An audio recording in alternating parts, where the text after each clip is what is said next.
Good morning guys, here we are, the international sport of how much can you fit into a Nissan Qashqai. As you can see, we've got it all in there. It is a beautiful day today. Lovely blue skies up there. That's hopefully the rain's not going to go. So in here, let's say I've had to reshoot this because unfortunately I messed it up. We have the 190 stood on a pillow. Again, it's as simple as that. I wouldn't worry too much about when you're taking your model, worry more about shocks and bangs and things like that. If you can eliminate like that, it's in a pillow, and to be honest, because it's on a box in here as well, everything will nicely move. So if I go over a bump, it's not like a jar force which is going to make a shearing, and especially lateral forces side to side, that gear would never take it. So technically we've got it down on here.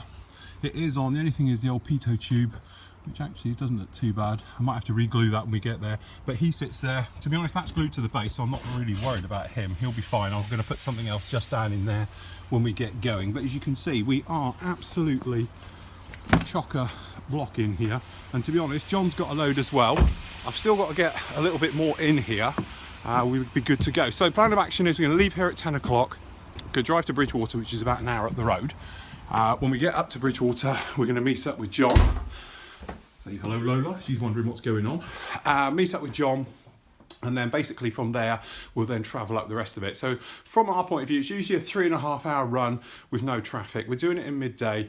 M5, M6 is always a pain around Birmingham, but hopefully the traffic will be good. And as I say, if you remember last year the weather was absolutely awful. This year it should be a very nice run for us and all the rest of it. So we've got last of the bits there, got to go up. I've got in there, which is, to be honest, the Dolphin helicopter. And we've got the blaster is in there. In here, it looks awful. Sorry, you should see upstairs in the office as well. That is even worse. When I get back Monday afternoon, I'm going to have to come in here and gut it and tidy it. And to be honest, I might not be able to do anything on Tuesday either, because we really need to get everything sorted out and back in and everything else like that. So anyway, this is the first quick little test to see how this works. Obviously what I'm going to be doing is vlogging basically just like this the entire show. Next time I speak to you, it'll probably be a trip up there when we meet Lynn and John, and then obviously we'll speak to you at Telford, we'll show you around it, setting up and everything else like that. I am also doing it on the jumbo big camera as well, which for the first time I've set out for outside broadcast, so it'd be quite interesting. So yes, I have got the dead cat on the end and everything else like that on my camera. So we got that all set up. I've got the gorilla pods for it so we can time lapse it, tie it off. Yes, that is the cat, and everything else. So we are getting there. To be honest, we're doing all right. So what I'm going to do, I'm going to upload this now, make sure it works, and everything else like that. Final bits into the car, and we're all set and ready to go. So until later guys, happy modelling, take care.